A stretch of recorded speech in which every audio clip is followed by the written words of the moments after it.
Vallicra, ley o gracia, segunda parte. Existe un punto que hemos estado tocando a lo largo de todos nuestros estudios y es que nosotros vivimos entre dos mundos o planos, el plano espiritual y el plano terrenal, ¿no es cierto? Esto puede ser llamado la dualidad de la realidad porque ya vimos que a veces se desfasan temporalmente, ¿no es cierto? Por ejemplo, Yahweh nos ve ya salvos, glorificados, santificados y así es en el plano celestial, pero aquí en nuestra burbuja de tiempo y espacio aún falta recorrer cierto periodo para alcanzar aquella realidad. A esto le llamamos estar bajo la promesa, mientras que para Yahweh todo ha sido consumado desde antes de la fundación del mundo. En este sentido y aplicando esta dualidad de la realidad, no hay razón para hacer de Vallicra literatura exclusivamente histórica o exclusivamente instrucción teológica. En realidad no hay razón para dejar nada para atrás, ya que Yahweh no deja nada para atrás ni para adelante. De hecho, esto es válido para todo el Tanaj. Entonces, ya hemos comprobado que lo físico, lo espiritual, la sombra y la realidad de las mismas existen una al lado de la otra, ¿no es cierto? Simultáneamente. No hay forma de separar uno del otro. Y el objetivo final no es eliminar lo material para dejar lo espiritual, sino volver a unirlos en perfección. Ese concepto de eliminar lo material es puramente gnósticos, ¿sí? Que consideran que la materia es mala y por lo tanto ha sido creada por un Dios malvado, ¿sí? Entonces, a aquellos que les digan, porque Yahweh es el Dios malvado del Antiguo Testamento, con certeza están pensando también que la materia es mala, que ese Dios malvado creó un universo muy malvado porque es un Dios caído y se la cree y hay un montón de cosas. Hay muchos errores dando vueltas en todas partes. Hasatán se ocupa. Este tipo de pensamiento de reemplazo, ¿no es cierto? Se inclina peligrosamente entonces a este gnosticismo que justamente declara que la materia es mala. Yahweh no ha declarado nada malo, sin embargo. Es la gente que ha declarado de repente que la materia es mala. En realidad la gente no se ha declarado que la materia es mala, pero no mucho que ellos mismos son malos, sino que están prisioneros o cosas por el estilo. Y son pobres víctimas, no son parte del problema.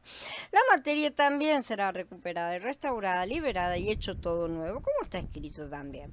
Esta dualidad de la realidad es solo una manera de ilustrar un profundo misterio espiritual, que hay dos dimensiones o planos de realidad que deberían ir a la par en realidad, ¿no es cierto? Deberían acompañarse perfectamente, aunque en realidad se han desfasado, pero son como el lado derecho y el izquierdo de los carriles del ferrocarril. Un carril por sí solo es la mitad de un carril de ferrocarril, ¿sí? Ahora, continuando con esta ilustración del carril, de los dos carriles, uno representa la manifestación real y tangible de los pronunciamientos de Elohim, es lo que nosotros, con las cosas que estamos familiarizados, por así decir, porque es lo que nuestros sentidos pueden detectar, la parte física.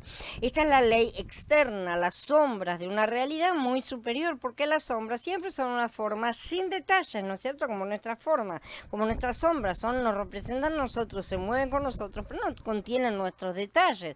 Es una imagen plana de una realidad muy rica y compleja. El mundo es eso que nosotros podemos ver, tocar, oler y escuchar. Es el mundo físico que está alrededor de nosotros. El otro carril es generalmente invisible para nosotros, es el lado espiritual, digamos, un plano con el cual perdimos contacto a través de la muerte del Ruach del hombre caído, ¿no es cierto? En este plano habita Yahweh, que es Ruach, a quien podemos reconectarnos cuando recibimos el regalo del nuevo hombre con nuestro nuevo Ruach. El Ruach de Mashiach entra en nosotros y nos reconecta con Yahweh, pero aún en forma de semilla, por eso debe haber la santificación para dar el crecimiento. Este plano es confuso y desconocido para la mayoría de nosotros, y justamente porque no somos muy amigos de la santificación que Yahweh requiere, por eso no conocemos mucho.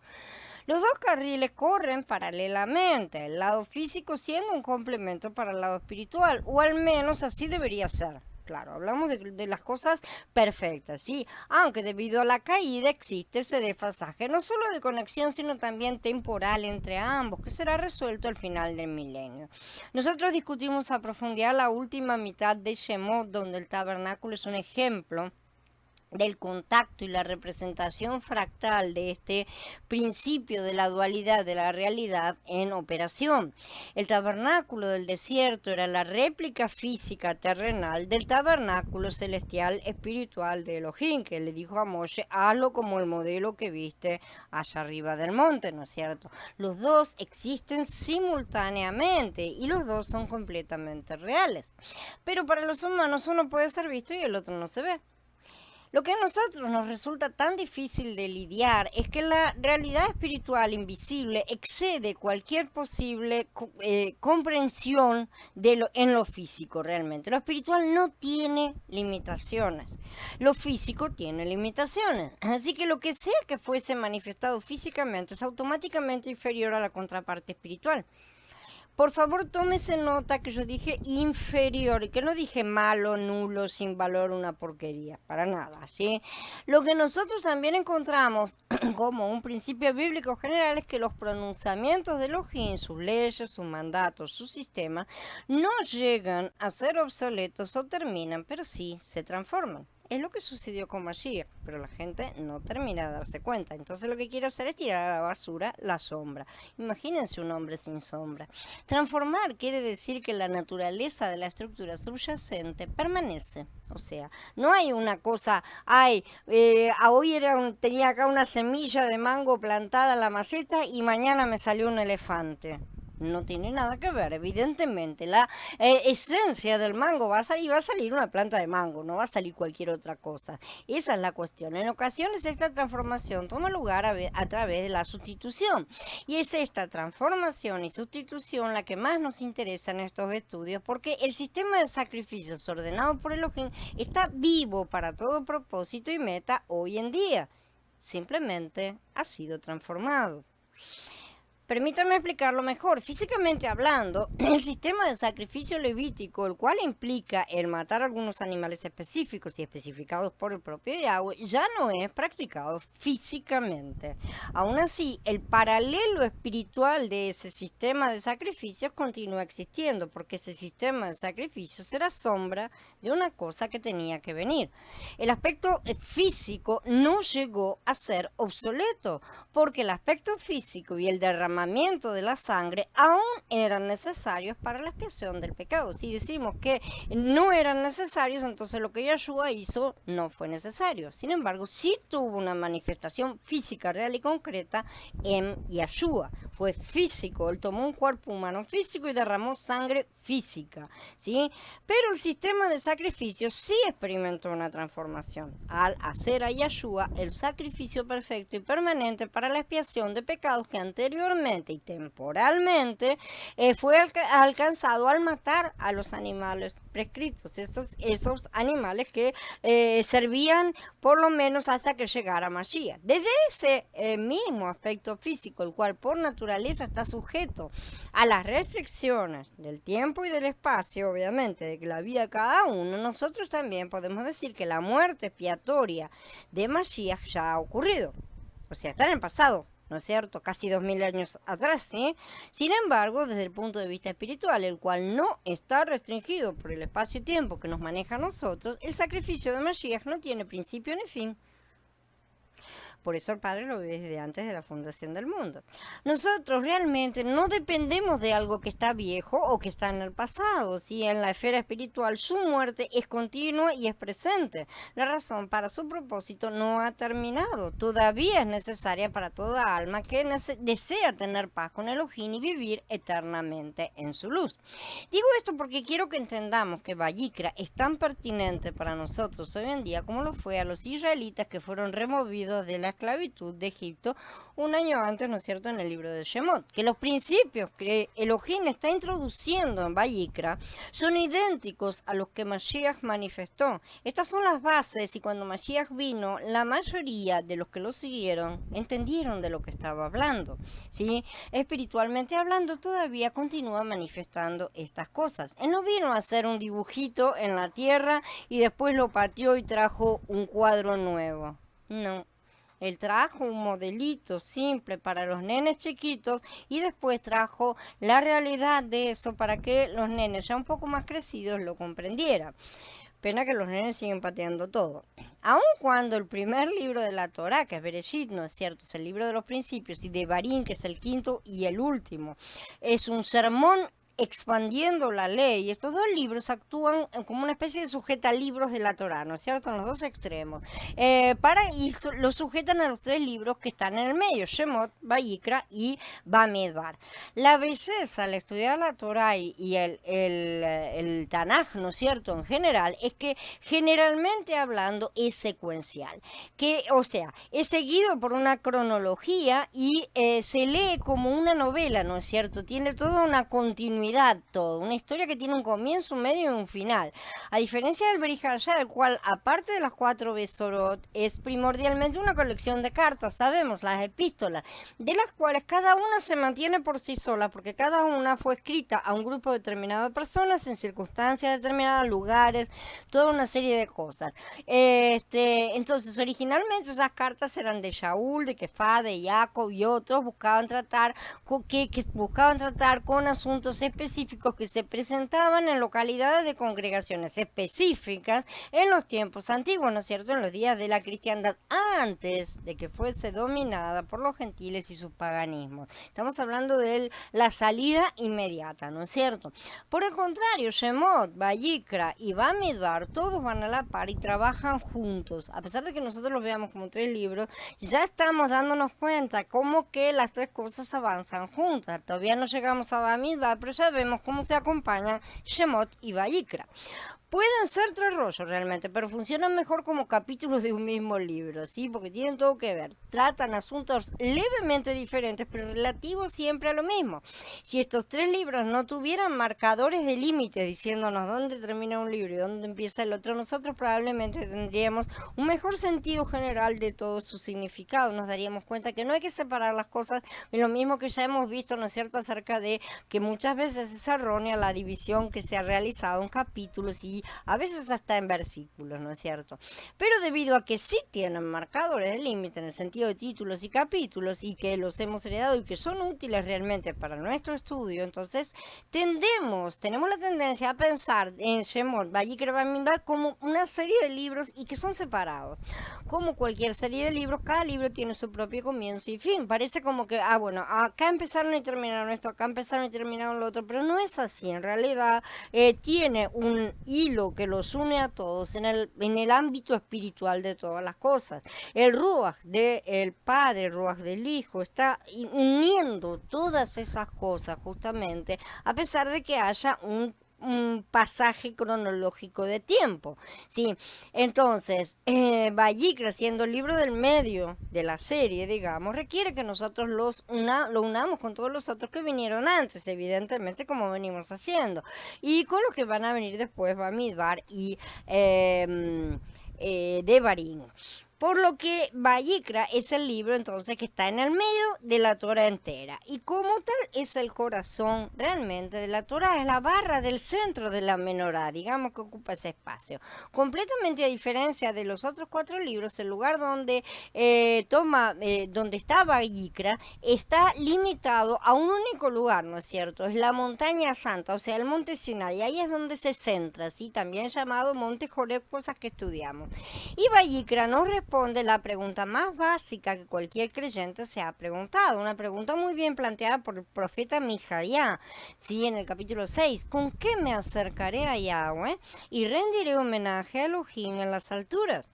La contestación viene a nosotros a través del propio Yahweh en este libro. En Vayikra, en el capítulo 19, dice, háblale a toda la comunidad israelita y diles, ustedes deben ser santos porque yo, Yahweh, su Elohim, soy santo.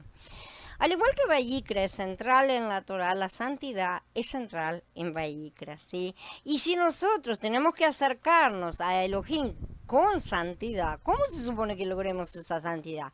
Para los sacerdotes levitas la santidad involucraba mucho del ritual sagrado y ustedes pueden quedar sorprendidos al saber que mucha de la santidad de los rituales en Vayikra también era requerida de las personas hebreas laicas, o sea, la gente común. No todo era realizado como rituales en las casas, pero muchas de las cosas sí. Los sacerdotes levitas tendían a actuar como los auxiliares o oficiantes de los rituales y sacrificios. Ciertamente absolutamente.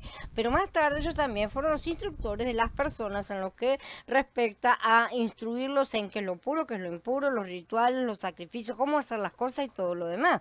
Desde el principio, el hombre hebreo común llevaba a cabo muchos de los actos ceremoniales, usualmente incluyendo el matar de los animales. No nos olvidemos, porque estas cosas ya venían de antes. Tenemos un montón de holocaustos, sacrificios que fueron realizados antes y no eran cosas nuevas a la cabeza de esos hombres. Este era un concepto único, sin embargo, para el mundo de la antigüedad. En otras religiones de ese tiempo, los sacerdotes eran los únicos a los que se les requería seguir los estrictos rituales. O sea, la gente común hacía lo que quería, digamos, ¿no?